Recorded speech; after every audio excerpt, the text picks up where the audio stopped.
গাজায় যুদ্ধবিরতি হলেও রেহাই নেই ফিলিস্তিনিদের। এবার অধিকৃত পশ্চিম তীর জুড়ে সামরিক অভিযানের নামে আগ্রাসন চালাচ্ছে ইসরায়েলি বাহিনী। এর আগে ইসরায়েলের সেনাপ্রধান অধিকৃত পশ্চিম তীরে বড় ধরনের হামলার প্রস্তুতির নির্দেশ দেন। এর পরপরই সেখানে বিভিন্ন শরণার্থী শিবিরগুলোতে অভিযান শুরু করে আইডিএফ। সোমবারও জেনিন সহ বিভিন্ন শরণার্থী শিবিরে সন্ত্রাসী নির্মূলের নামে সাধারণ ফিলিস্তিনিদের গুলি করে হত্যা করে নেতানিয়াহু বাহিনী। এ অবস্থায় আন্তর্জাতিক পর্যবেক্ষকদের আশঙ্কা, পশ্চিম তীরে ইসরায়েলের হামলা এই অঞ্চলকে আরও অস্থিতিশীল করে তুলতে পারে। এর মধ্যে পশ্চিম তীর নিয়ে সতর্ক করেছে জাতিসংঘ।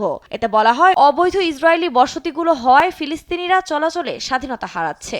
এ পরিস্থিতিতেও ইসরায়েলের প্রতি নিজেদের সমর্থন অব্যাহত রাখার প্রতিশ্রুতি দিয়েছেন ট্রাম্পের জাতিসংঘের রাষ্ট্রদূত। তার দাবি, অধিকৃত পশ্চিম তীরে ইসরায়েলের ধর্মীয় আধিপত্য রয়েছে। এদিকে যুদ্ধবিরতি কার্যকরের পর কিছুটা স্বস্তিতে রয়েছে গাজাবাসী। ফুটে উঠছে দীর্ঘ 15 মাসে আগ্রাসনের চিহ্ন। বিভিন্ন ধ্বংসস্তূপ থেকে উদ্ধার অভিযান চালিয়ে গত 2 দিনে অন্তত 220টি মরদেহ উদ্ধার করা হয়েছে। যদিও উপত্যকার ত্রাণ প্রবেশ করায় অনেকটাই স্বস্তিতে স্থানীয়রা। জাতিসংঘের তথ্য বলছে, যুদ্ধবিরতি কার্যকরের পর থেকে 2400-এর বেশি ত্রাণবাহী ট্রাক উপত্যকায় প্রবেশ করেছে। অন্যদিকে ইসরায়েলের সেনা প্রধানের পদত্যাগকে স্বাগত জানান ইসরায়েলিরা। তাদের মতে একইভাবে নেতানিয়াহুরও পদত্যাগ করা উচিত। আমি মনে করি চিফ অফ স্টাফের পদত্যাগ খুব ভালো, অনেক আগেই হওয়া উচিত ছিল।